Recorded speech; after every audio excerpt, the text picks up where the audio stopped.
Информатика өмір мәні, матемді жақсы білсең, жеңесің бәрін заманыңа орай. Ай дейді меңгер оңай, физматты оқып талмай, 128 алғай. Математика золотой, информатика молодой, физика деген дорогой, пақ шіркін ғажап қой.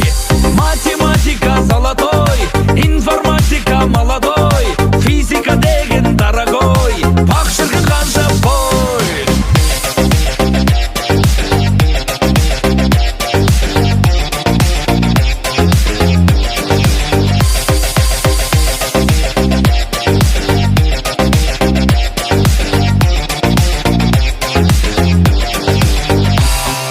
Есептей алсаң бәрін, косинус синус заңын, айға да ұшырады физика заңдылықтары. Ноутбук планшеттерді